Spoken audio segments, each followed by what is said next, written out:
Hello friends, तो कैसे हैं आप सब। आई होप आप सब अच्छे होंगे। चलिए हम लोग अपनी क्लास 8 की एनसीईआरटी पॉलिटी देख रहे हैं, उसकी क्लासेस को आगे बढ़ाते हैं। हमने एक वीडियो ऑलरेडी इस चैप्टर का लिया हुआ है जिसमें हमने देखा कि किसी भी देश के लिए संविधान क्यों महत्वपूर्ण है, संविधान होता क्या है और अगर किसी देश में संविधान नहीं है तो फिर क्या कुछ प्रॉब्लम्स हो सकती हैं। आज हम देखेंगे अपने भारत देश के संदर्भ में जो हमारे भारत देश का संविधान है उसमें क्या कुछ खास पॉइंट्स हैं, ऐसी कौन सी चीज़ें हैं जो हमारे नागरिकों के लिए दी गई हैं हमारे संविधान में। ठीक है, तो चलिए स्टार्ट करते हैं। एनसीईआरटी पॉलिटी क्लास 8 जिसके चैप्टर फर्स्ट हम लोग देख रहे हैं। आज इसका पार्ट 2 है। नाम क्या है इसका? संविधान चैप्टर का नाम है, लेकिन आज हम लोग जो देख रहे हैं वो है हमारा भारतीय संविधान। तो चलिए स्टार्ट कर रहे हैं। इससे पहले आगे बढ़ें, अगर आप लोग पहली बार चैनल पे आए हैं तो चैनल को सब्सक्राइब ज़रूर कर लीजिए। जो पास में बेल आइकन होता है उसको प्रेस कर दीजिए ताकि आपको टाइम टू टाइम जब भी वीडियोस पब्लिक हो तो उसका नोटिफिकेशन मिल जाए। और अब आप देखें कि आपको डेली दोपहर 2:30 बजे ये क्लासेस मिल जाया करेंगी। एक दिन हिस्ट्री की, दूसरे दिन पॉलिटी की। कल हमने हिस्ट्री देखा था, अगर आपने नहीं देखा तो उसको ज़रूर देख लीजिए। कल की वीडियो में हमने बौद्ध धर्म को डिस्कस किया हुआ है। आज हम लोग पॉलिटी में भारतीय संविधान देखेंगे। कल फिर हमारी जो है हिस्ट्री की क्लास होगी। ठीक है, तो एक दिन हिस्ट्री एक दिन पॉलिटी, इस तरह से क्लासेस चल रही हैं। तो रेगुलर हमारे साथ जुड़े रहिए, आपको एग्जाम में बहुत हेल्प होगी। जो हम क्लास 8 की पॉलिटी है उसको हम बहुत मतलब कंसेप्चुअल जो उसकी चीज़ें हैं वो बताने का प्रयास कर रहे हैं, जिससे आप किसी भी एग्ज़ाम की प्रिपरेशन कर रहे हो, अगर वहाँ पे पॉलिटी पूछी जाए तो आप मतलब कि कोई कंसेप्ट वाला पॉइंट है तो आप उसको गलत ना करें। ठीक है, आपको भी बताएंगे इसी चैप्टर से, इन्हीं पॉइंट से एक यूपीएससी तक ने क्वेश्चन पूछा हुआ है। तो चलिए स्टार्ट करते हैं। भारतीय संविधान।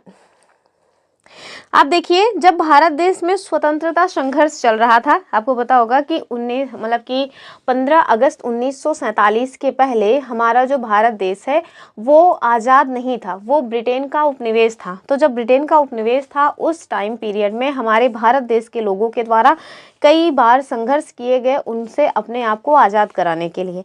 तो जब भारत देश में स्वतंत्रता संघर्ष जो है चल रहा था, उस टाइम में जो राष्ट्रवादी लोग थे उन्होंने स्वतंत्र भारत के स्वरूप पर गहन जो है अध्ययन किया।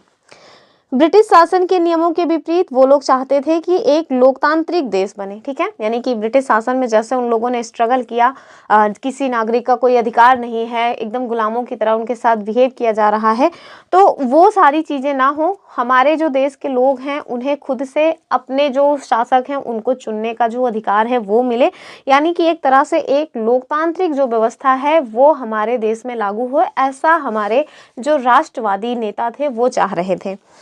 और जहाँ पे लोकतंत्र होगा वहाँ आपको पता ही है कि सभी नागरिकों को समान जो है अधिकार मिलेंगे और सरकार का चुनाव करने का जो पार्टिसिपेशन है वो भी वो कर सकेंगे। अर्थात जो अपनी सरकार चलाना है, मतलब कि आप किस तरह की सरकार चाहते हैं, उसका कैसा स्वरूप होगा ये भी तय आप करें, और साथ में आप किसको शासक के रूप में देखना चाहते हैं, आप किसे चुनना चाहते हैं कि वो आप पे शासन करे, ये आपका खुद का राइट हो। आगे देखिए कि भारत में लोकतांत्रिक सरकार की जो स्थापना है और उसके नियम उनको तय करने का जो काम है वो किनको सौंपा गया था, तो एक संविधान सभा बनाई गई थी। उस संविधान सभा को ये कार्य सौंपा गया था कि भारत में जो लोकतांत्रिक सरकार है उसकी स्थापना कैसे होनी है, क्या कुछ नियम उसमें बनाए जाएंगे, उसको तय करने का काम उस संविधान सभा को सौंपा गया। और उस संविधान सभा में आपको लगभग 300 मेंबर्स मिल जाएंगे। 1946 में गठित इस सभा ने अगले 3 वर्षों तक गहन चर्चा और विचार विमर्श के बाद संविधान का निर्माण किया। ठीक है, यानी कि लगभग 3 सालों तक उन्होंने विचार विमर्श किया, उसके बाद जाकर के हमारा जो संविधान है उसका निर्माण किया गया। आगे चल करके, या पहले भी हम बता चुके हैं, आप लोग चाहें तो मुझे कमेंट करके बता सकते हैं कि जो हमारे भारत देश का संविधान है वो टोटल कितने दिनों में बन करके तैयार हुआ। चलिए आगे पॉइंट देखेंगे। तो अब देखिए, जो हमारे संविधान सभा के मेंबर्स थे उनके सामने क्या कुछ चुनौतियां थी ये आप बता रहे हैं कि संविधान सभा के जो मेंबर्स थे ना उनके सामने एक बड़ी जिम्मेदारी थी, और वो क्या जिम्मेदारी थी कि हमारे देश में कई समुदाय थे। ठीक है। ऐसा नहीं है कि केवल एक ही समुदाय के लोग रहते हैं तो एक ही जैसा आप नियम बना दें और सब पर वो लागू हो जाए, ऐसा नहीं था। आप देखेंगे हमारे भारत देश के भीतर कई तरह के समुदाय हैं, सभी के अलग अलग कल्चर्स हैं, सभी की अलग अलग भाषाएं हैं। उन सबको मद्देनज़र उन सभी की जो भावनाएं हैं उनको ठेस ना पहुंचने पाए, इस तरह से एक संविधान बनाने की जो डिमांड थी वो हमारे भारत देश के भीतर थी। तो जाहिर सी बात है कि जब इतनी विविधता होगी जहाँ पे, वहाँ कोई भी निर्णय लेना किसी भी व्यक्ति के लिए थोड़ा कठिन काम होगा। आगे आपसे बता रहे हैं कि जो भारत देश के समुदाय थे उनके भीतर ना तो उनकी भाषा एक थी और ना ही उनका धर्म एक था और ना ही एक जैसी संस्कृति थी। ठीक है, अब आप समझिए कि जब विभिन्न तरह के समुदाय होंगे तो जाहिर सी बात है कि उनकी एक अलग मतलब भाषा होगी, सभी के अपने अपने अलग अलग कल्चर होंगे, सभी का अपना अपना अलग अलग धर्म होगा। हमारे भारत देश के भीतर सभी धर्मों को मानने वाले लोग आपको मिल जाएंगे। तो ये आज नई बात नहीं है, हमेशा से ही यहाँ पे लोग मतलब विभिन्न तरह के धर्मों को मानने वाले मिल रहे थे। आगे देखिए कि वैसे भी जब संविधान लिखा जा रहा था उस समय हमारा देश भारी उथल पुथल से गुजर रहा था। यानी कि कोई ऐसा नहीं कि बहुत शांति का माहौल था, एकदम शांत माहौल में सारी चीज़ें हो रही है, नहीं। उसी टाइम पे आपको ये पता होगा कि हमारा जो भारत देश है उसके दो टुकड़े होने को थे। ये एकदम तय हो चुका था कि भारत देश का विभाजन होगा और दो जो है राष्ट्र बनाए जाएंगे, एक भारत दूसरा पाकिस्तान। तो पहले से ही समस्याएं चल रही थी, हमारे देश का विभाजन भी होना था। उसी के समय पीरियड में हमारे देश का संविधान भी लिखा जा रहा था, ऊपर से इतनी ज़्यादा विविधता भी थी। तो बहुत ही कठिन काम था ये, एक मतलब कि बहुत आसान काम नहीं था। आज हमारे समक्ष जो संविधान है वो किसी एक व्यक्ति के परिश्रम का ना तो परिणाम है और ना ही एक दिन की परिश्रम का परिणाम है, यानी कि बहुत सारे लोगों ने बहुत दिनों तक परिश्रम करके उसको बनाया है। आगे देखें कि भारत और पाकिस्तान का बंटवारा लगभग तय ही हो चुका था। कुछ रियासतें तय ही नहीं कर पा रही थी कि उनका भविष्य क्या होना है, क्योंकि वो लोग कन्फ्यूजन में थे कि उनको भारत देश में शामिल होना है या फिर पाकिस्तान में शामिल होना है। बंटवारे के टाइम में जो माउंटबेटन थे उन्होंने तो पहले ही बता दिया था कि जो भी रियासतें हैं वो चाहें तो पाकिस्तान में शामिल हो जाएं या चाहें तो भारत में शामिल हो जाएं, या फिर उनका मन करे तो वो लोग स्वतंत्र भी रह सकते हैं। तो रियासतें अपने में अलग ही परेशान थी, उनको समझ ही नहीं आ रहा था कि वो लोग किधर जाएंगी। जनता की सामाजिक आर्थिक स्थिति भी भयानक थी। आपने देखा था ना 1770 के टाइम पीरियड में कितना भयानक अकाल पड़ा, और जब तक मतलब ब्रिटेन वाले यहाँ से गए इतना खून चूस लिए थे कि लगभग भारत देश की लगभग 10 से 15% आबादी शिक्षित थी, बाकी लोगों के पास एजुकेशन भी नहीं थी, गरीबी अपने चरम पर थी। तो ये सारी प्रॉब्लम्स अलग ही जो है परेशान कर रही थी। तो संविधान सभा के जो मेंबर्स थे ना, उनके सामने ये बहुत सारे मुद्दे उभर करके आ रहे थे, लेकिन उन्होंने अपने इस ऐतिहासिक दायित्व को काफ़ी मतलब कि बखूबी से निभाया। वो लोग डरे नहीं, डटे रहे और बहुत ही अच्छे से इन सारे अपने जो कार्य हैं उनका निर्वहन उनके द्वारा किया गया और देश को एक ऐसा कल्पनाशील दस्तावेज दिया जिसमें राष्ट्रीय एकता को बनाए रखते हुए विविधता के प्रति गहरा सम्मान दिखाई देता है। उन्होंने जो दस्तावेज तैयार किया, अर्थात उनके द्वारा जो दस्तावेज तैयार किया गया, उस दस्तावेज में उन्होंने सामाजिक आर्थिक सुधारों के जरिए गरीबी उन्मूलन और जनप्रतिनिधियों के चयन में जनता की महत्वपूर्ण जो भूमिका है उस पर काफ़ी जोर दिया।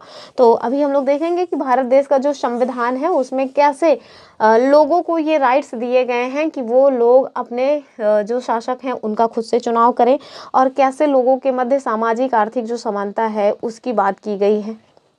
ठीक है, तो जब भारत देश का संविधान लिखा जा रहा था तो कैसी परिस्थितियां थी, क्या विकट समस्याएं हमारे जो है संविधान सभा के मेंबर्स के सामने थी, वो हमने इस पॉइंट में देख लिया। अभी हम देखेंगे कि जब संविधान इन सारी समस्याओं को झेलते हुए लोगों ने संविधान को बना दिया तो उसमें क्या कुछ विशेषताएं उनके द्वारा इसमें शामिल की गई। तो चलिए अगला पॉइंट देखेंगे। आप सभी के सामने बाबा साहब भीमराव रामजी अंबेडकर की मतलब की पिक्चर दिखाई जा रही है। आप सबको पता होगा, नहीं पता है तो आप जानिए कि बाबा साहब भीमराव रामजी अंबेडकर को संविधान का पिता या पितामह कहते हैं। क्यों कहते हैं? तो क्योंकि एक जो प्रारूप कमेटी बनाई गई थी उस प्रारूप कमेटी के अध्यक्ष के रूप में बाबा साहब का चुनाव हुआ था। कभी कभी लोग कहते हैं कि संविधान का निर्माण किनके द्वारा किया गया, तो लोग बोल देते हैं कि भीमराव रामजी अंबेडकर के द्वारा किया गया, इसी वजह से उन्हें संविधान का पितामह या पिता कहा जाता है। तो आप अगर कोई भी इस तरह का क्वेश्चन करे और इस तरह का आंसर आपके सामने आए तो आप उन्हें तुरंत गलत कह दीजिएगा। क्यों? क्योंकि भारत का संविधान किसी एक व्यक्ति के द्वारा नहीं बनाया गया, बल्कि जो संविधान के मतलब कि जो वो कमेटी बनाई गई थी, या ये कहें कि संविधान सभा बनाई गई थी, उस संविधान सभा के द्वारा भारत का संविधान बनाया गया है। ना तो बाबा साहब भीमराव रामजी अंबेडकर के द्वारा बनाया गया, ना पंडित जवाहरलाल नेहरू के द्वारा, ना सरदार वल्लभ भाई पटेल जी के द्वारा, ना किसी अदर वन पर्सन के द्वारा। यानी कि किसी एक व्यक्ति के दिमाग की उपज नहीं है हमारा संविधान। उसमें लगभग 300 मेंबर्स शामिल थे। वो जो समिति बनाई गई थी, संविधान जो सभा बनाई गई थी, उनके द्वारा ये संविधान हमारा बनकर के तैयार हुआ है। तो ये देखिए, बाबा साहब भीमराव रामजी अंबेडकर के बारे में बताया जा रहा है। क्या बताया जा रहा है? बता रहे हैं कि उन्हें मतलब कि भारतीय संविधान का जनक कहा गया। और आगे बता रहे हैं कि बाबा साहब का विश्वास था कि संविधान सभा में उनकी हिस्सेदारी से जो अनुसूचित जातियां हैं, यानी कि जो एसटी कम्युनिटी है, उनको संविधान के प्रारूप में कुछ सुरक्षात्मक व्यवस्था मिली है। लेकिन उन्होंने ये भी तय किया कि यह भी कहा उन्होंने कि भले ही कानून बन गए हों, अभी भी अनुसूचित जातियां जो हैं वो बेफिक्र नहीं हो सकती। क्यों? क्योंकि इन कानूनों का संचालन जो सवर्ण हिंदू अधिकारी हैं उनके हाथों में ही है।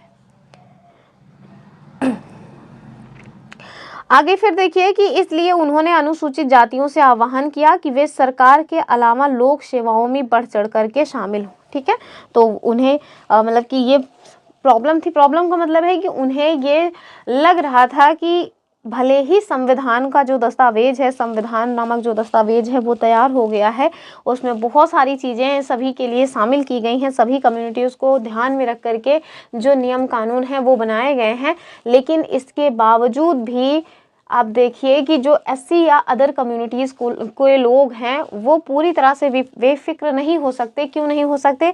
क्योंकि जो संविधान बनाया गया है उसमें जो वर्चस्व रहा है वो सवर्ण हिंदुओं का रहा है। तो एक कहावत है ना, वो का जाने पीर जाके पैर ना फटी बेवाई, वो का जाने पीर पर आई। तो ये ना आप देखिए कि ये जो बात इनके द्वारा कही गई अंबेडकर जी के द्वारा, उससे ये वाली कहावत एकदम सही बैठ रही है। ठीक है, यानी कि सवर्ण हिंदुओं के द्वारा जो नियम कानून बनाया जा रहा है उसमें बहुत ज़्यादा एससी कम्युनिटी या एसटी कम्युनिटीज़ के लिए व्यवस्था की जाएगी, यह सब कुछ बहुत अच्छे से होगा, ये मानना थोड़ा सा मतलब कि अतिशयोक्तिपूर्ण हो जाएगा। ठीक है, तो उन्होंने लोगों से कहा कि भैया आप लोग जो पब्लिक सर्विस है या पब्लिक जो सेक्टर है उनमें भी बढ़ चढ़ करके हिस्सेदारी निभाइए, केवल संविधान या कानून के भरोसे मत बैठिए। ठीक है, चलिए आगे देखेंगे हम लोग हमारे संविधान की क्या विशेषताएं हैं उनको देख लेते हैं। तो जब भारत देश का संविधान बनकर के तैयार हो गया 26 नवंबर 1949 को हमारे भारत देश का जो संविधान है वो बन गया। ठीक है, उसको उस टाइम पे ही उसके कई सारे आर्टिकल्स, लगभग 16 आर्टिकल उसी टाइम पे वो लागू भी हो गए। लेकिन आगे चल करके आप देखेंगे कि 26 जनवरी 1950 को, ठीक है, 26 जनवरी 1950 को हमारा जो संविधान है वो पूरी तरह से लागू हो गया। ठीक है, तो जब हमारा संविधान बनकर के पूरी तरह से लागू हो गया तो आप देखें कि उसमें लगभग 395 आर्टिकल शामिल किए गए थे। ठीक है, तो चलिए देख लेते हैं कि ये जो 395 आर्टिकल्स आए हैं इनमें क्या कुछ पॉइंट्स दिए हुए हैं, क्या कुछ विशेषताएं हैं, ये वाला पॉइंट। तो सबसे पहला जो पॉइंट है वो क्या है? तो भारत देश का जो संविधान है उसकी सबसे पहली और जो प्रमुख विशेषता है वो है संघवाद। ठीक है, तो ये संघवाद क्या है हमें ये भी जानना चाहिए। तो संघवाद जो है वो सरकार का एक रूप होता है, यानी कि सरकार का एक स्वरूप होता है संघवाद, जिसमें शक्तियों को केंद्र सरकार और जो क्षेत्रीय सरकार हैं उनमें बांटा जाता है। यानी कि किसी एक सत्ता के हाथ में जो शक्तियां हैं वो केंद्रीकृत यानी इकट्ठी नहीं रह जाएंगी, उनका बंटवारा किया जाएगा, यही हमारे संघवाद में शामिल होता है। और ये जो मतलब कि शक्तियां हैं इनको केंद्र सरकार के मध्य, राज्य सरकार के मध्य और अगर और कोई स्तर है तो उनके मध्य भी डिवाइड किया जाएगा। जैसे भारत देश के भीतर आप देखें तो 3 स्तर की गवर्नमेंट चलती है, केंद्र सरकार, राज्य सरकार और जो मतलब स्थानीय स्वशासन है वो, अर्थात जिसे हम पंचायती राज कहते हैं। तो तीनों के मध्य जो है शक्तियों का विभाजन किया जाएगा, यही पॉइंट संघवाद से रिलेटेड है। आगे देखिए कि ये एक ऐसी प्रणाली है जिसमें दोनों स्तर, अब जहाँ 3 स्तर की सरकार है वहाँ 3, नहीं तो ज़्यादातर देशों में आपको 2 स्तर, ज़्यादातर नहीं, आप देखिए पंचायती राज व्यवस्था ना वो भारत देश के ही दिमाग की उपज है, आपको भारत देश के भीतर ही देखने को मिलेगी। और जो अदर कंट्रीज़ हैं उसमें लगभग आपको ये जो व्यवस्था है पंचायती राज वाली ये देखने को नहीं मिलेगी। अब कहीं अगर हो आप लोगों की नज़र में तो आप मुझे कमेंट करके बता सकते हैं, नहीं यहाँ पे है, मैंने तो भाई नहीं पढ़ा है कि कहीं और पंचायती राज जो सिस्टम है वो उस तरह की कोई व्यवस्था हो।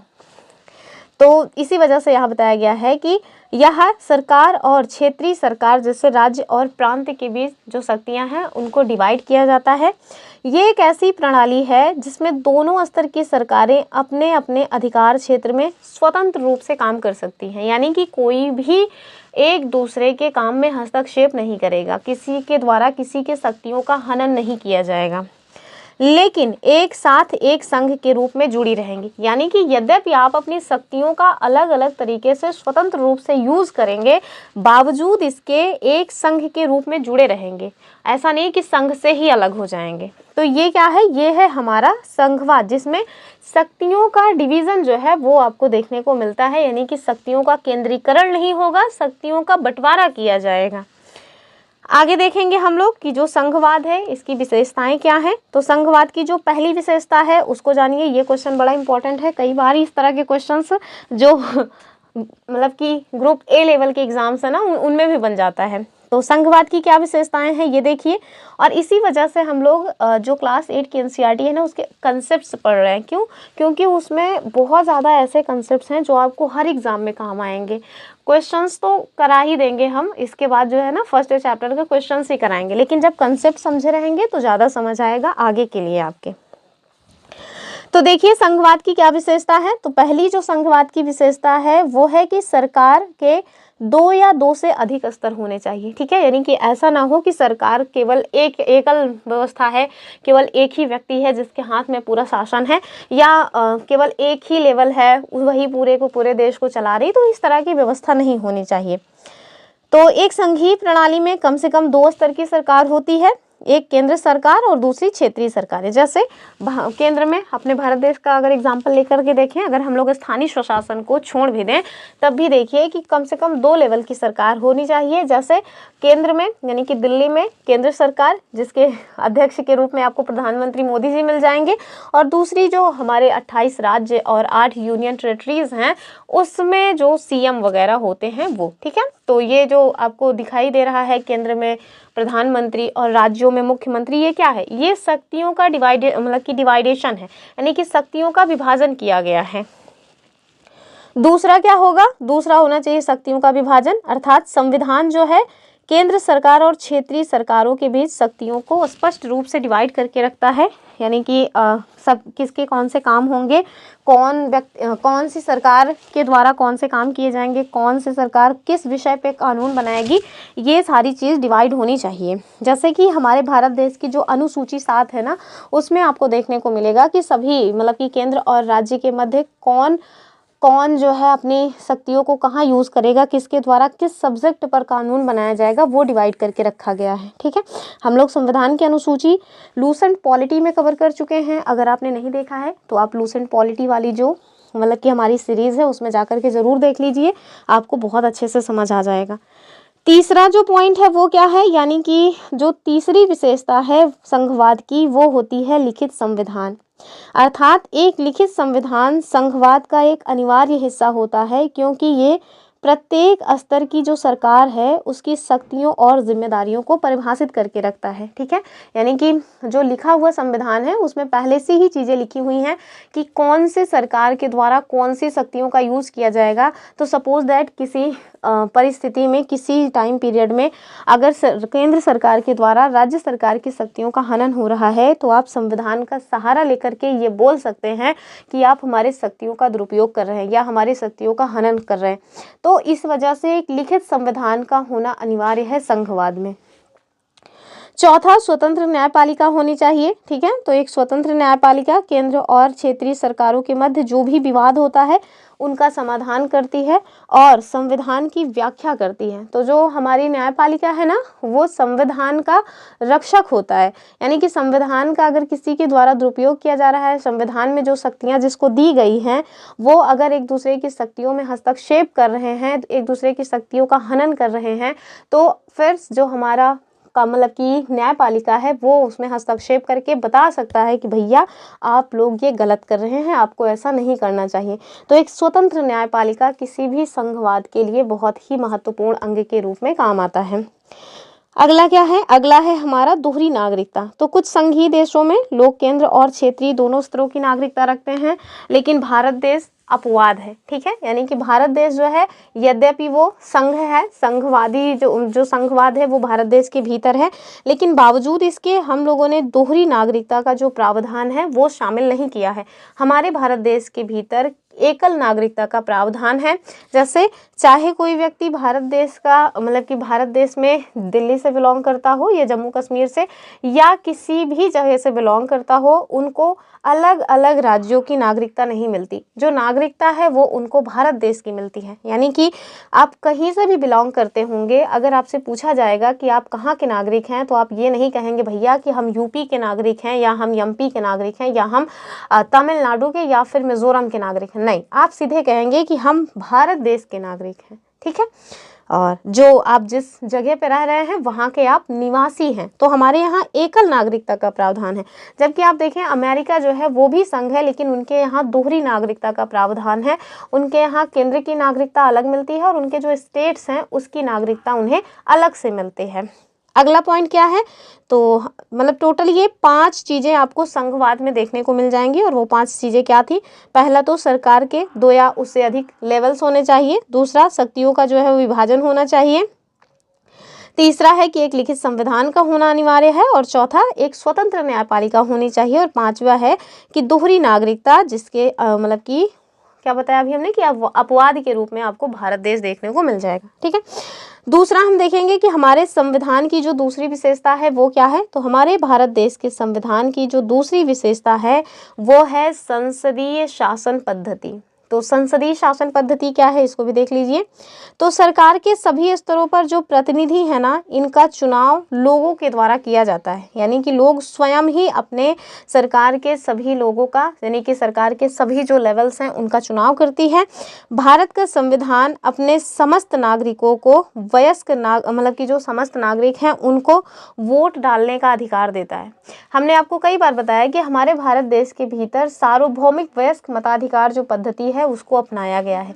अर्थात कोई भी वयस्क व्यक्ति जो 18 इयर्स अपने जीवन के पूर्ण कर चुका हो, वो किसी भी कास्ट से बिलोंग करता हो, उसका कोई भी धर्म हो, कोई भी जेंडर हो, कुछ भी मैटर नहीं करता है, वो भारत देश में वोट डालने के लिए स्वतंत्र है। तीसरी विशेषता देख लेते हैं हम लोग कि हमारे संविधान की जो तीसरी विशेषता है वो क्या है। वो है शक्तियों का बंटवारा। जैसा कि हमने ऊपर भी देखा था, फिर से देख रहे हैं, शक्तियों का बंटवारा जो है वो हमारे संविधान की तीसरी महत्वपूर्ण विशेषता है। तो आप देखिए कि शक्तियों के बंटवारा जो है वो संविधान के अनुसार जो सरकार के 3 अंग हैं, जिसमें आपको विधायिका, कार्यपालिका और न्यायपालिका मिलेगा, ठीक है। अब ऊपर जो हमने देखा था ना, वो सरकार के 3 लेवल्स थे, राज्य सरकार, केंद्र सरकार और स्थानीय स्वशासन।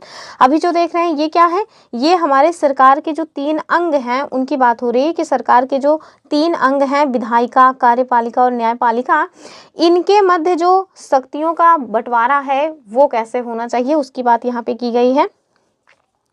तो आप देखिए कि जो हमारी विधायिका होती है उसमें कौन आते हैं, तो उसमें हमारे द्वारा निर्वाचित जो प्रतिनिधि होते हैं वो शामिल किए जाते हैं। तो विधायिका में कौन आते हैं, जिन्हें हम लोगों के द्वारा चुनाव के माध्यम से चयन करके भेजा जाता है, वो हमारी विधायिका में शामिल होते हैं। कार्यपालिका जो है वो ऐसे लोगों का समूह होता है जो कानूनों को लागू करने और शासन चलाने का काम देखते हैं। कार्यपालिका, विधायिका, ये सब हम ऑलरेडी जो मतलब कि वीडियोस थे क्लास 6 वाले में ना, वो सब देख चुके हैं। तो हम लोग अभी केवल जो चीज़ें पढ़ चुके हैं उसको दोहरा नहीं रहे हैं। अगर आप लोग हमारे साथ रेगुलर जुड़े हैं तो आपको समझ आ ही रहा होगा। तो विधायिका में कौन आते हैं, हमने देखा कि विधायिका में हमारे निर्वाचित जो प्रतिनिधि हैं वो शामिल होते हैं। कार्यपालिका जो है वो ऐसे लोगों का समूह है जो कानूनों को लागू करने और शासन चलाने का काम देखते हैं।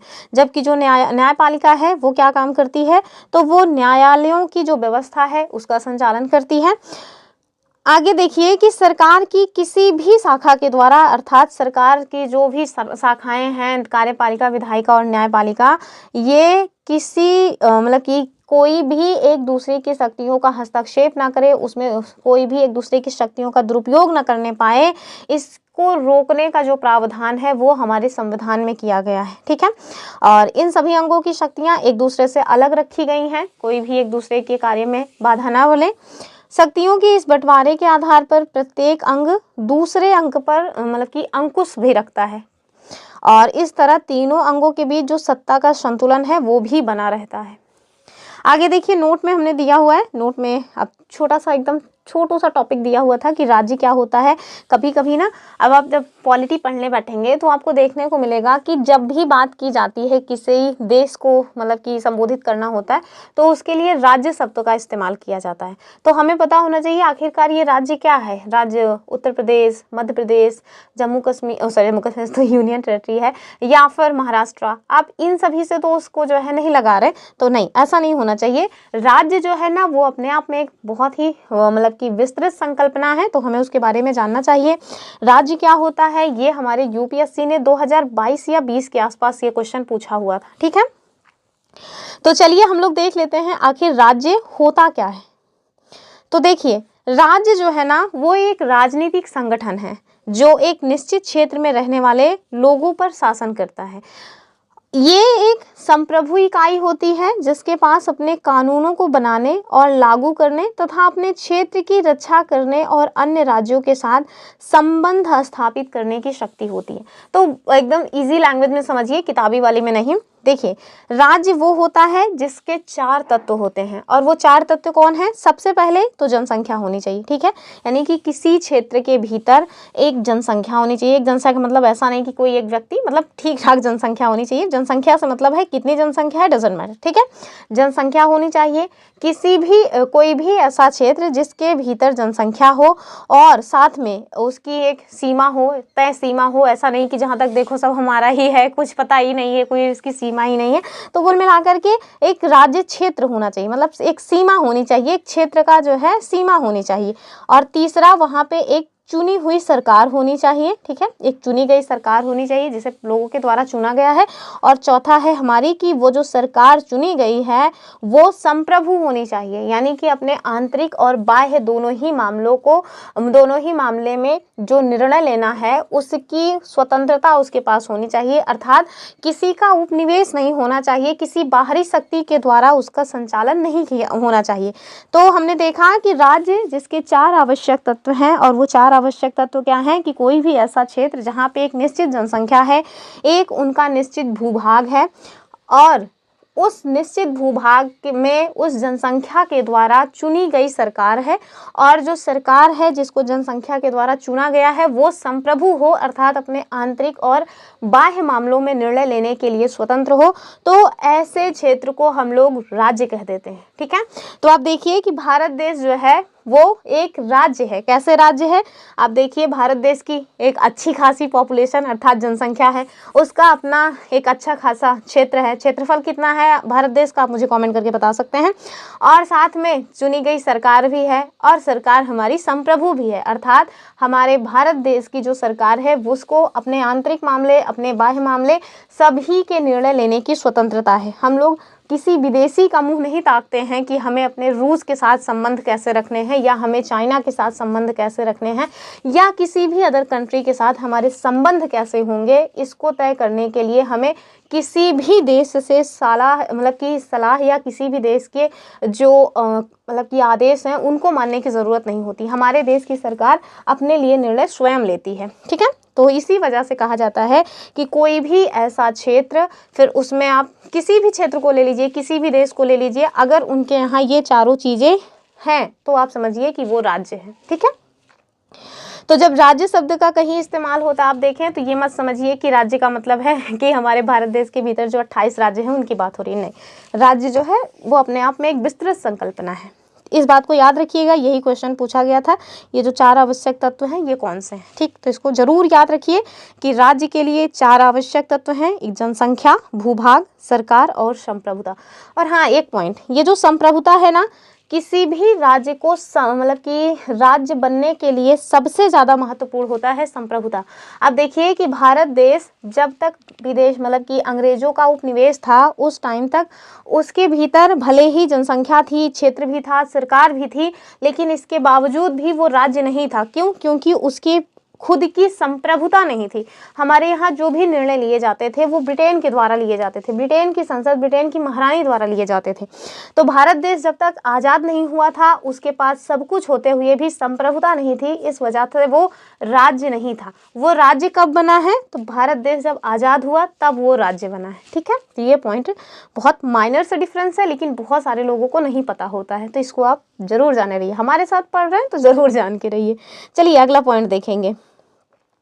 और अगला जो पॉइंट है, किसी भी भारत देश के नॉट इवन भारत देश, किसी भी देश के लिए, किसी भी देश की जो संविधान है उसकी जो विशेषताएं होती हैं उसमें आप देखिए, स्पेशली हम लोग भारत देश का संविधान पढ़ें तो उसके संदर्भ में देखिए कि हमारे संविधान की एक बहुत ही महत्वपूर्ण विशेषता है और वो क्या है? वो है मौलिक अधिकार। ठीक है, तो आप देखिए फंडामेंटल राइट्स, ये हमारे संविधान की बहुत ही महत्वपूर्ण विशेषता मानी जाती है। तो क्या है मौलिक अधिकार? किन्हें हम मूल अधिकार अर्थात फंडामेंटल राइट्स कहेंगे? तो मौलिक अधिकारों वाला खंड भारतीय संविधान की अंतरात्मा कहलाता है। ये क्वेश्चन ना कोई ऐसा एग्जाम नहीं है जहां ना पूछा गया हो। ठीक है, तो आप इसको याद रखिए कि जब भी पूछा जाए कि भारत देश के संविधान का वो कौन सा खंड है, वो कौन सा भाग है जिसे हम अंतरात्मा कहते हैं, तो वो हो जाता है संविधान का भाग 3। ये क्वेश्चन ना कई तरह से पूछा जाता है। आप कभी कभी ना पूछ लेते हैं कि डॉक्टर भीमराव रामजी अंबेडकर के द्वारा किसे जो है संविधान की अंतरात्मा कहा गया है, तो उनके द्वारा तो अनुच्छेद 32 को कहा गया है। हालांकि अनुच्छेद 32 भी मौलिक अधिकार का ही हिस्सा है, लेकिन जब उनका नाम लेकर के आपसे पूछा जाए तो आप उन्हें सीधे बताइएगा कि भैया अंबेडकर जी ने आर्टिकल 32 को कहा है। कभी कभी पूछा जाता है संविधान की अंतरात्मा क्या है, तो आपको जवाब देखने को मिलेगा कि जो हमारी प्रस्तावना अर्थात प्रियम्बल है, जिसमें हम भारत के लोग, हमने उस दिन बताया हुआ था, लिखा हुआ है, वो है भारत की अंतरात्मा। ठीक है, और अगर आपसे कल को कोई पूछ ले कि बताओ संविधान का कौन सा भाग है जो संविधान की अंतरात्मा है, तो आप बताइएगा कि संविधान का भाग 3 अर्थात फंडामेंटल राइट्स। ठीक है, तो ये क्वेश्चन 3 तरह से बन सकता है। तीनों के जो बेसिक डिफरेंस हैं आप उसको समझ के रखिए। तो जो हमारा संविधान का मौलिक अधिकार है, जो आपको संविधान के भाग 3 में देखने को मिलेगा, टोटल वर्तमान में वैसे मूल रूप से 22 भाग है, अभी उसमें वही जो भाग है उसमें कुछ ऐड करके टोटल 25 भाग बना दिया गया है। लेकिन आपसे अगर कोई पूछे और आपको 25 ना दिया रहे तो आप हमेशा बताइएगा कि 22 भाग हैं हमारे संविधान में मूल रूप से। क्यों? क्योंकि और जो भाग है ना, वो 3 जो भाग आपको देखने को मिलेंगे, 25 जो हुए हैं वो उपभाग के रूप में ऐड किए गए हैं। जैसे संविधान का भाग 4 पहले था, आगे चल करके 4 का जोड़ दिया गया। ठीक है, संविधान संशोधन के माध्यम से। तो इस वजह से वो केवल और केवल उपभाग है। टोटल 22 भाग ही आपको देखने को मिल जाएंगे। तो अकॉर्डिंग टू ऑप्शन आपको चूज करना होगा जब भी इस तरह के क्वेश्चन पूछा जाए। ये क्वेश्चन ऑलरेडी पूछा गया था जो उत्तर प्रदेश का यूपी टेट होता है ना, उसमें जूनियर वाले में। हालांकि उन लोगों ने ना 25 भाग माने थे और उन लोगों ने गलती यही की थी कि 22 और 25 दोनों ही ऑप्शन में दिया हुआ था। और मैंने ध्यान नहीं दिया कि उन लोगों ने, किसी ने इसको जो है मतलब कि होता है ना कि चैलेंज किया था कि नहीं किया था, चैलेंज वगैरह किए कि नहीं किए मुझे नहीं आइडिया नहीं है। लेकिन ये क्वेश्चन ना चैलेंज करने लायक है, क्योंकि मूल रूप से 22 है, वर्तमान में 25 हो गए हैं, अब वो भी उपभाग के रूप में जोड़े गए हैं। तो आपको 22 और 25 दोनों जो है ऑप्शन में नहीं देना चाहिए था। मेरा तो हो गया था एक ही बार में, तो मैंने चैलेंज वगैरह में कोई ध्यान ही नहीं दिया कि किसी ने चैलेंज किया है या नहीं। चलिए आगे देखेंगे। तो मौलिक अधिकार क्या है, इन्हें हम देख लेते हैं। तो देखिए, जो औपनिवेशिक शासन था, अर्थात जब हम लोग भारत जो देश के लोग हैं, भारत देश जो है जब ब्रिटेन का उपनिवेश था, उस टाइम की बात हो रही है कि औपनिवेशिक शासन ने राष्ट्रवादियों के दिमाग में राज्य के प्रति ना एक संदेह का भाव पैदा किया हुआ था। ठीक है, यानी कि ये जो राज्य है उसको उन लोगों ने बहुत ही आंख बंद करके भरोसा नहीं किया था, उसमें उन लोगों ने संदेह मतलब व्यक्त किया। क्यों? क्योंकि वो लोग चाहते थे कि स्वतंत्र भारत में जो राज्य है ना, उसकी सत्ता के दुरुपयोग से बचने के लिए कुछ लिखित अधिकार होने चाहिए। ठीक है, यानी कि जो शासन है वो मतलब जो शासक वर्ग है वो कहीं ऐसा ना हो कि नागरिकों के सारे राइट्स ही छीन ले, नागरिकों को केवल और केवल प्रताड़ित करे, जैसे ब्रिटिश शासन ने किया था। तो इस वजह से जो हमारे राष्ट्रवादी नेता थे, जो हमारे संविधान को लिखने वाले लोग थे, वो चाहते थे कि नागरिकों को कुछ ऐसे राइट्स दिए जाएं जिनका हनन कोई कर ही ही न पाए। लिहाजा मौलिक अधिकार देश के सभी नागरिकों को राज्य की सत्ता के मनमाने और अंकुश इस्तेमाल से बचाते हैं। यानी कि राज्य की जो सत्ता है या सरकार जो है वो मनमाने तरीके से नागरिकों के जो मतलब अधिकार हैं उनका हनन ना करने पाए, इससे बचाने का काम करता है हमारा मौलिक अधिकार। इस तरह संविधान राज्य और अन्य व्यक्तियों के समक्ष व्यक्तियों के अधिकारों की रक्षा करने की कुल मिलाकर एक गारंटी देता है। आगे देखिए, इन मौलिक अधिकारों के बारे में अंबेडकर जी ने कहा कि ये ना स्टेटमेंट इंपॉर्टेंट है, कहीं भी पूछा जा सकता है। क्या कहा इन्होंने? तो इन्होंने कहा कि जो मतलब मूल अधिकार हैं इनके दोहरे उद्देश्य हैं। कौन कौन से दोहरे उद्देश्य हैं? पहला उद्देश्य है कि हर एक नागरिक ऐसी स्थिति में हो कि वह उन अधिकारों के लिए दावेदारी कर सके, और दूसरा, ये अधिकार हर उस सत्ता और संस्था के लिए बाध्यकारी हो जिसे कानून बनाने का अधिकार दिया गया। ठीक है, यानी कि ऐसा ना हो कि उसका हनन हो जाए, बाध्यकारी रूप से ये अधिकार दिए जाने चाहिए। ये किसका कथन है? ये कथन है अंबेडकर जी का। आगे देखिए कि मौलिक अधिकारों के अलावा हमारे संविधान में एक और खंड आपको देखने को मिलेगा। वो क्या है? वो है राज्य के नीति निर्देशक तत्व। और ये जो राज्य का नीति निर्देशक तत्व है ये आपको कहाँ देखने को मिलेगा? तो ये भी हमें मतलब कि अधिकार के ही रूप में प्रदान किए गए हैं, लेकिन कुल मिलाकर के राज्य के लिए ये बाध्यकारी नहीं है। और ये संविधान के भाग 4 में आपको आर्टिकल 36 से आर्टिकल 51 तक देखने को मिल जाएंगे।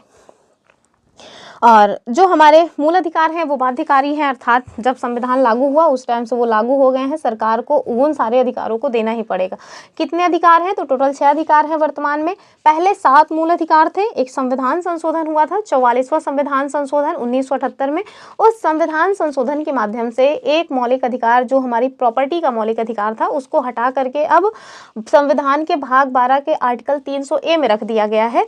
और वर्तमान में टोटल 6 फंडामेंटल राइट्स बचे हुए हैं। तो वो 6 फंडामेंटल राइट्स कौन से हैं, यानी कि 6 मूल अधिकार कौन से हैं, उन्हें हम नीचे देखने वाले हैं। ठीक है, आगे देखिए कि जो अंबेडकर जी थे वो क्या चाहते थे? वो चाहते थे कि स्वतंत्र भारतीय राज्य जो है जनता की गरीबी दूर करने वाले कानून और नीतियां बनाते हुए इन सिद्धांतों को मार्गदर्शक के रूप में हमेशा अपने सामने रखे। ठीक है, चलिए हम लोग देख लेते हैं कि जो हमारा संविधान है वो जो हमें 6 मौलिक अधिकार देता है वो कौन कौन से अधिकार हैं। हमने कई बार डिस्कशन किया हुआ है, फिर से याद देख लेते हैं डिटेल में। तो देखिए कि भारतीय संविधान में उल्लिखित जो मौलिक अधिकार हैं उनमें से जो अधिकार दिए गए हैं एक ओवरव्यू दिया गया है। बाकी मौलिक अधिकार ना बहुत डिटेल में पढ़ने लायक है लक्ष्मीकांत से। तो देखिए पहला जो अधिकार है वो है हमारा समानता का अधिकार। हम लोगों ने कई बार क्लास 7 की जो वीडियो बनाए उसमें भी समानता के अधिकार कौन है, उसमें कौन से आर्टिकल्स हैं, उन सब का डिस्कशन किया था।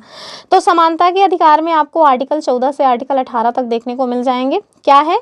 तो आप देखिए कि कानून की नज़र में सभी लोग समान हैं, अर्थात इसका मतलब है कि सभी लोगों को देश का कानून बराबर सुरक्षा प्रदान करेगा। अगर आप लोग डिटेल में पढ़ना चाहते हैं ना फंडामेंटल राइट्स को, तो हमने लूसेंट पॉलिटी वाले में फंडामेंटल राइट्स को कवर किया है, आप उसको डिटेल में पढ़ सकते हैं वहाँ जा करके। आगे देखिए, इस अधिकार में ये भी कहा गया है कि धर्म, जाति, लिंग के आधार पर किसी भी नागरिक के साथ भेदभाव नहीं किया जा सकता। ठीक है, यानी कि जो नागरिक हैं उनके साथ किसी भी तरह का भेदभाव नहीं किया जाएगा इन आधारों पर। और ये भी बताया गया है कि खेल के मैदान हो, होटल हो, दुकान हो, अर्थात जो भी सार्वजनिक स्थान है वहाँ पर हर एक व्यक्ति का, हर एक नागरिक का या हर एक व्यक्ति का ही, दरअसल इसमें नागरिक नहीं आते, हर एक व्यक्ति, जो भी व्यक्ति चाहे भारत के हों या विदेशी हों, कोई भी व्यक्ति हो, उन्हें ना बराबर पहुँच का अधिकार होगा। ठीक है, हालांकि आपको अपवाद के रूप में मिलेगा आर्टिकल 15, 16, 19, 29, 30। तो ये ऐसे आर्टिकल्स हैं जो केवल और नागरिकों की सुरक्षा जो है देते हैं, लेकिन सामान्य तौर पे जो समानता का अधिकार है जिसमें आर्टिकल 14 और 17 और 18 हैं, ये तीनों आपको ऐसे मिल जाएंगे जो सभी को प्राप्त है, चाहे वो नागरिक हो या बाहर से आए हुए हों। ठीक है, आगे देखिए कि रोजगार के मामले में राज्य किसी के साथ भेदभाव नहीं कर सकता, लेकिन इसके कुछ अपवाद भी आपको देखने को मिल जाएंगे जिनके बारे में आगे हम फिर डिस्कशन करेंगे, बुक में ही दिया हुआ है। और इस बात को जरूर याद रखिएगा कि भारत देश के भीतर कागजी रूप से, अर्थात संविधान में ना छुआछूत के उन्मूलन की जो बात है वो की गई है। बाकी आप जमीनी स्तर पे देखेंगे तो आज भी छुआछूत जो है ना वो बहुत तेजी से चल रहा है। तो छुआछूत की जो प्रथा है उसका भी उन्मूलन कर दिया गया है हमारे संविधान के द्वारा, और ये बड़ा इंपॉर्टेंट है, लगभग हर जगह पूछा गया है कहाँ पे है छुआछूत उन्मूलन, तो हमारे संविधान का जो भाग 3 का आर्टिकल 17 है वहाँ पे, ठीक है। वो कहता ही है अस्पृश्यता के अंत की बात, और ये एक ऐसा आर्टिकल है जो दंड, मतलब कि दंड देने वाला है, ठीक है। सामान्य तौर पे जो हमारे मूल अधिकार में बातें की गई हैं कि राज्य ये करेगा, राज्य वो करेगा, राज्य आपको इसका अधिकार देगा, उसका अधिकार देगा, तो राज्य के देने की बात की गई है, कहीं पे दंड की व्यवस्था आपको देखने को नहीं मिलेगी। लेकिन हमारे संविधान के मूल अधिकार के कुछ ऐसे जो है आर्टिकल्स हैं जहाँ पे दंड का भी विधान किया गया है, जैसे आर्टिकल 17, यानी कि कोई भी आपके साथ छुआछूत अस्पृश्यता की बात करेगा तो राज्य जो है वो दंड दे सकता है। नागरिक भी आपके साथ छुआछूत वाली बात नहीं कर सकते हैं, राज्य तो बिल्कुल भी नहीं करेगा, ठीक है। दूसरा जो आता है वो हमारा आ जाता है स्वतंत्रता का अधिकार। इसमें कौन कौन से आर्टिकल हैं, तो आर्टिकल 19 से आर्टिकल 22 तक आता है, ठीक। तो जो हमारा आर्टिकल 19 और से लेकर के 19-22 तक है, ये कौन सा अधिकार देता है हमें, तो ये हमें स्वतंत्रता का अधिकार देता है। इस अधिकार के अंतर्गत अभिव्यक्ति और भाषण की स्वतंत्रता, अर्थात आर्टिकल 19 की बात हो रही है। सभा संगठन बनाने की स्वतंत्रता, ये भी 19 में ही है। देश के किसी भी भाग में आने जाने, रहने और कोई भी व्यवसाय, पेशा या कारोबार करने का जो अधिकार है वो आपको शामिल मिल जाएगा, ठीक है। तो स्वतंत्रता के अधिकार में ये सारे अधिकार आपको मिलते हैं। अगला जो हमारा अधिकार है वो कौन सा है, वो है शोषण के विरुद्ध अधिकार, और इसमें कौन कौन से आर्टिकल हैं, तो आर्टिकल 23 और आर्टिकल 24 शामिल है, ठीक है। तो जो हमारा तीसरा मूल अधिकार है वो है शोषण के विरुद्ध अधिकार, जिसमें आपको संविधान का अनुच्छेद 23 और संविधान का अनुच्छेद 24 शामिल मिलेगा। ये क्या कहता है, तो ये कहता है कि संविधान के द्वारा ये कहा जाता है कि कोई भी व्यक्ति या किसी भी संस्था या किसी व्यक्ति या सरकार के द्वारा मानव व्यापार, यानी कि मानव की खरीद फरोख्त, यानी कि जो बच्चे हैं उनका भी नहीं खरीद फरोख्त होगी। मानव में कोई भी मानव हो, लड़की हो, लड़का हो, ट्रांसजेंडर हो, स्त्री हो, पुरुष हो, कोई भी हो, उनका जो है खरीद फरोख्त नहीं किया जाएगा, ठीक है। और साथ में आर्टिकल जो 24 है वो हमें बताता है कि जो छोटे बच्चे होते हैं ना, मतलब कि 14 साल से कम उम्र के जो बच्चे हैं, उनसे खतरनाक काम नहीं करवाए जाएंगे। और साथ में ये जो हमारा शोषण के विरुद्ध अधिकार है वो ये भी कहता है कि जबरन श्रम नहीं कराया जाएगा और बेगारी नहीं कराई जाएगी, अर्थात बिना मजदूरी दिए आप किसी से काम भी नहीं करा सकते। तो ये सारी चीज़ें जो है ये आपको शोषण के विरुद्ध जो अधिकार दिया गया है उससे आपको मिल जाता है, ठीक है। तो ये भी हमारा मूल अधिकार है। अब आप सोच रहे होंगे मूल अधिकार है, अगर सपोज दैट किसी ने ऐसा करवा भी लिया तो हम क्या कर लेंगे उसका, तो भैया आपके पास मूल अधिकार का अगर कोई हनन कर रहा है तो आपके पास ये अधिकार होता है कि आप जा करके सुप्रीम कोर्ट या जो है हाई कोर्ट में उसके खिलाफ केस कर सकते हैं, ठीक है। ये मूल अधिकार का मतलब होता है। आगे देखिए कि जो हमारा चौथा मूल अधिकार है वो क्या है, धार्मिक स्वतंत्रता का अधिकार, यानी कि हम लोग अपने धर्म को अबाध रूप से मानने के लिए स्वतंत्र हैं। तो सभी नागरिकों को पूरी धार्मिक स्वतंत्रता दी गई है। प्रत्येक व्यक्ति को अपनी इच्छा का धर्म अपनाने, उसका प्रचार प्रसार करने का अधिकार है, लेकिन आप जबरदस्ती किसी का धर्म परिवर्तन नहीं करा सकते, ठीक है। यह पता चला कि आप कह रहे हैं कि हमें अपने धर्म का प्रचार प्रसार करने का अधिकार है तो हम लोग जबरदस्ती उसको अपना धर्म स्वीकार करवाएंगे, तो आप ऐसा नहीं कर सकते, ठीक है। आप अपने धर्म को माने, उसका प्रचार प्रसार करें, अपना धर्म के रूप से आप आचरण करें, इन सब के लिए आप स्वतंत्र हैं, लेकिन आप जबरन किसी से धर्म परिवर्तन नहीं करवा सकते। तो इसकी स्वतंत्रता हमें धार्मिक स्वतंत्रता के रूप में दी गई है, ठीक है। अगला जो है वो कौन सा है, वो है सांस्कृतिक और शैक्षणिक अधिकार, अर्थात आर्टिकल 29-30। और ये क्या कहता है, ये कहता है कि धार्मिक या भाषाई सभी अल्पसंख्यक समुदाय अपनी संस्कृति की रक्षा और विकास के लिए अपने अपने शैक्षणिक संस्थान खोल सकते हैं। तो अब देखिए कि हमारे संविधान में दो प्रकार के अल्पसंख्यकों की बात की गई है, धार्मिक और दूसरे भाषाई।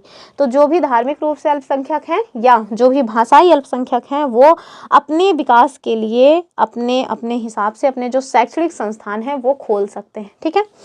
और जो हमारा एक और मूल अधिकार था जो आर्टिकल 31 में आता था, हमने बताया संपत्ति का अधिकार, वो अब नहीं रह गया है, अब उसको आर्टिकल 300 का अर्थात भाग 12 में कर दिया गया है। अब वो कानूनी अधिकार रह गया है, मौलिक अधिकार नहीं है। तो जो हमारा छठा और अंतिम अधिकार है, जिसको संविधान के पितामह या संविधान के पिता डॉक्टर भीमराव रामजी अम्बेडकर के द्वारा अंतरात्मा कहा गया है संविधान का, वो कौन सा है? वो है संवैधानिक उपचारों का अधिकार अर्थात आर्टिकल 32। ठीक है, आर्टिकल 32 ये क्या कहता है? कहता है कि यदि किसी नागरिक को लगता है कि राज्य के द्वारा उसके किसी भी मौलिक अधिकार का उल्लंघन हो रहा है तो इस अधिकार का सहारा लेकर के वो अदालत में जा सकता है। ठीक है, अर्थात आर्टिकल 32 के तहत वो डायरेक्ट सुप्रीम कोर्ट जा सकता है, और हमारे संविधान का एक आर्टिकल अनुच्छेद 226 है, उसके तहत वो हाई कोर्ट जा सकता है। ठीक है, यानी कि आप अदालत का दरवाजा खटखटा सकते हैं। ये हमारा मूल अधिकार है जो हमें आर्टिकल 32 के तहत मिला हुआ है। ठीक, चलिए अगला क्वेश्चन देखेंगे। और हाँ, ध्यान से, अभी जैसे हमने बताया ना कि आर्टिकल 226 के तहत वो जा सकते हैं, तो आर्टिकल 226 के तहत वो मतलब कि अपने मूल अधिकारों की गारंटी के लिए हाई कोर्ट जा सकते हैं, वो मूल अधिकार नहीं है। अनुच्छेद 32 के तहत आप सुप्रीम कोर्ट जा सकते हैं, वो मूल अधिकार है। ठीक है, चलिए अगला क्वेश्चन देखेंगे। तो हमारे ना एनसीईआरटी में दिया हुआ था, कुछ पॉइंट्स दिए हुए थे, उसमें वो आपसे जानना चाहते हैं कि जो आपने ये पढ़ा कि आपको समझ आया कि नहीं। तो देखिए क्या जानना चाह रहे हैं। कह रहे हैं कि निम्नलिखित परिस्थितियों में कौन सा मौलिक अधिकार का उल्लंघन हो रहा है, आपको बताना है। जैसे पहला क्या कह रहे हैं? कह रहे हैं कि यदि 13 साल का एक बच्चा कालीन के कारखाने में मजदूरी करता है, तो अभी मैंने बताया ना कि 14 साल से कम उम्र के बच्चों के द्वारा अगर काम करवाया जा रहा है खतरनाक काम, तो वो जो है शोषण किया जा रहा है उसका, तो ये हो जाएगा हमारा अनुच्छेद 24। ठीक है, तो अनुच्छेद 24 का उल्लंघन हो रहा है। दूसरा कह रहे हैं कि यदि किसी जन समूह को राजस्थान में तेलुगु माध्यम का स्कूल खोलने की अनुमति नहीं दी जा रही है, तो फिर वो क्या होगा? अभी हमने आर्टिकल 29-30 देखा था ना, आप मुझे कमेंट करके बता सकते हैं कि इसमें वो कौन सा आर्टिकल होगा। ठीक है, कुछ तो आप लोग भी किया करिए। अगला क्या है कि यदि सरकार सशस्त्र बलों में कार्यरत किसी अधिकारी को इसलिए पदोन्नति नहीं देती है क्योंकि वो अधिकारी महिला है, अर्थात मतलब कि लिंग के आधार पर भेदभाव हो रहा है, तो ये क्या हो जाएगा? ये हो जाएगा हमारा अनुच्छेद 16, यानी कि अवसर की जो समता हमें अनुच्छेद 16 में दी जाती है, उसका ये उल्लंघन कर रहा है। ठीक है, तो चलिए ये वाला क्वेश्चन आपके लिए है, हाँ दूसरा वाला, बाकी तो हमने तीनों बता ही दिया। कह रहे हैं कुछ अतिरिक्त जानकारी जान लीजिए, तो चलिए जान लेते हैं, हालांकि मैंने बता दिया है, फिर भी जान लीजिए। तो मौलिक अधिकार जो है वो आपको भारतीय संविधान के भाग 3 के अनुच्छेद 12 से 35 में दिया गया है। ठीक है, दूसरा जो है वो है नीति के मतलब कि राज्य के नीति निर्देशक तत्व, जिन्हें डीपीएसपी कहा जाता है, वो हमें भारतीय संविधान के भाग 4 के अनुच्छेद 36 से 51 में दिए गए हैं। ठीक है, तो और हाँ, इसी के साथ साथ एक और विशेषता है भारत देश के संविधान की, वो है मूल कर्तव्य, जिसको हम अभी नीचे देखेंगे। अगला जो महत्वपूर्ण विशेषता है वो है धर्मनिरपेक्षता। ठीक है, तो हमारे संविधान की बहुत ही महत्वपूर्ण जो विशेषता है वो आ जाती है धर्मनिरपेक्षता, इसकी बात करेंगे। तो धर्मनिरपेक्ष राज्य कौन होता है? तो धर्मनिरपेक्ष राज्य वही होता है जिसमें राज्य के द्वारा किसी धर्म को मतलब कि राज्य का धर्म ना घोषित किया गया हो। ठीक है, अर्थात आप देखें कि भारत देश का जो राज्य है, भारत देश जो है ना, उसका अपना कोई धर्म नहीं है। ठीक है, वहाँ के नागरिक किसी भी धर्म को माने, इससे मतलब नहीं है, लेकिन जो राज्य है ना, उसने ये नहीं घोषित कर रखा है कि हम हिंदू राष्ट्र हैं या हम मुस्लिम राष्ट्र हैं। जैसे पाकिस्तान जो है वो अपने आप को मुस्लिम राष्ट्र घोषित कर रखा है, तो उनके राज्य का धर्म है मुस्लिम, तो वो एक मुस्लिम कंट्री है। जबकि भारत देश के द्वारा ऐसा कुछ नहीं किया गया है। हम लोग या हमारे भारत देश का या फिर ये कहें कि जो हमारा राज्य है उसने किसी भी धर्म को राजकीय धर्म घोषित नहीं किया है। हम लोग सभी धर्म के लोगों को समान रूप से संरक्षण देते हैं। ठीक है, तो ये धर्मनिरपेक्षता है जो कि किसी भी देश के लिए, किसी भी देश की उन्नति के लिए बहुत ही महत्वपूर्ण है, अगर इतनी विविधता वाला देश आपको मिल रहा है तो। और भारत देश से ज़्यादा विविधता वाला जो देश है वो आपको कहीं देखने को मिलने वाला है नहीं, तो सबसे ज़्यादा विविधता हमारे यहाँ है।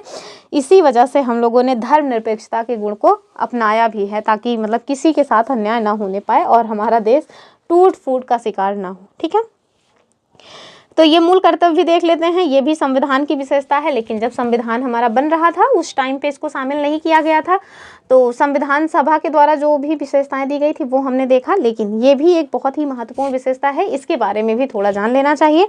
तो देखिए, भारत देश का जो संविधान है ना, उसमें नागरिकों के मूल कर्तव्य की भी बात की गई है, अर्थात केवल आपको अधिकार ही नहीं मिलेंगे, आपको कुछ कर्तव्य भी करने चाहिए, आपके भी कुछ ड्यूटीज़ हैं अपने देश के प्रति, उसको भी आप निर्वाह कीजिए या उसका भी आप निर्वहन कीजिए। तो आगे चल करके ना भारत देश में एक संविधान संशोधन होता है जिसे हम 42वें संविधान संशोधन के नाम से जानते हैं, जो कि 1976 में हुआ था, इंदिरा गांधी के टाइम पीरियड में। ठीक है, तो 1976 में जब ये हुआ था तो एक कमेटी बनाई गई थी, सरदार स्वर्ण सिंह कमेटी।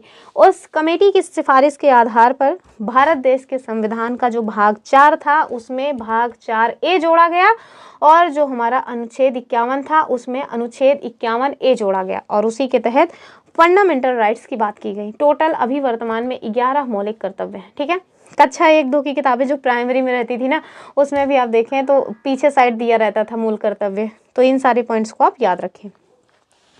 तो ये कुछ महत्वपूर्ण विशेषताएं थी जो हमारे भारत देश के संविधान की हैं, जो हमारे लिए बहुत ही महत्वपूर्ण है।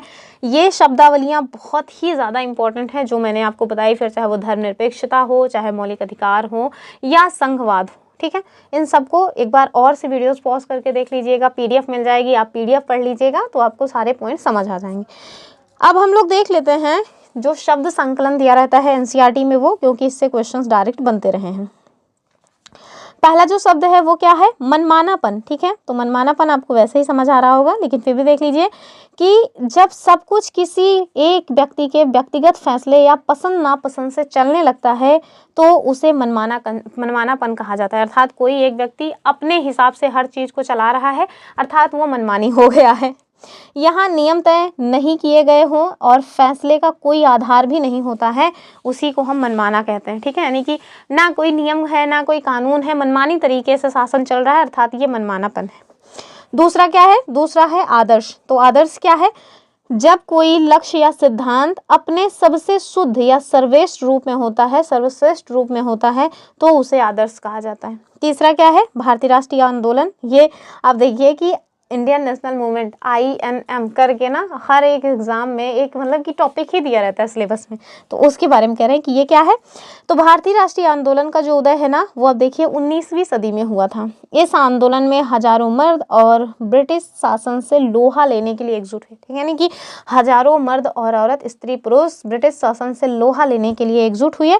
ये आंदोलन 1947 में भारत की आज़ादी में जाकर के परिणत हुआ, यानी कि 1947 में जब भारत देश आज़ाद हुआ तब जाकर के इसकी परिणति हुई है।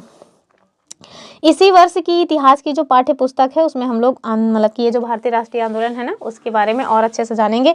तो इतिहास हम लोग पढ़ रहे हैं, छोड़िए नहीं उसको, अभी तो हम लोग क्लास 6 में है, आगे चल करके हम देखेंगे कक्षा 8 वाले में। तीसरा क्या है? अगला है राज्य व्यवस्था। ये राज्य व्यवस्था अर्थात पॉलिटी क्या है इसको भी जाने रहिए, हम लोग राज्य व्यवस्था पढ़ रहे हैं ना। तो इसका आशय एक ऐसे समाज से है जिसकी राजनीतिक संरचना व्यवस्थित हो, यानी कि भारत एक लोकतांत्रिक राज्य व्यवस्था है। अगला पॉइंट है संप्रभु। हमने बता ही दिया कि अपने आंतरिक और बाह्य निर्णय लेने में अगर कोई व्यक्ति स्वतंत्र है तो समझ लीजिए कि वो संप्रभु है। अगला है मानव व्यापार। तो ये मानव व्यापार कहाँ से आया? वही जो हम लोग आर्टिकल 23 पढ़ रहे थे ना, वही वाला है। राष्ट्रीय सीमाओं के आर पार विभिन्न चीजों की गैर कानूनी खरीद बिक्री को अवैध व्यापार कहा गया है। और इस अध्याय में जिन मौलिक अधिकारों की चर्चा की गई है उनके संबंध में अवैध व्यापार का मतलब औरतों और बच्चों की गैर कानूनी खरीद फरोख्त से है, जिसे मानव व्यापार कहा जाता है, जो कि हमने आपको बताया ही है। ठीक है, तो ये शब्द संकलन भी हमने देख लिया। जो भी महत्वपूर्ण चीज़ें थी, या ये कहें कि जो भी हमारा सार था क्लास 8 की NCERT पॉलिटी का पहला जो चैप्टर संविधान दिया हुआ था, उसके सार को हमने एक एक पॉइंट बहुत ही अच्छे से एक्सप्लेन करते हुए डिस्कस कर लिया है। अगला जो वीडियो आएगा ना वो इस चैप्टर से किस तरह के MCQs बन सकते हैं उसका आएगा। तो आप लोग इसके साथ जुड़े रहें, इस सीरीज़ को ज़्यादा से ज़्यादा लाइक करें, अपने फ्रेंड्स के साथ इसको शेयर करें ताकि हमारा भी मनोबल डाउन ना होने पाए। चलिए फिर मिलेंगे अपनी अगली वीडियो में, तब तक के लिए जय हिंद।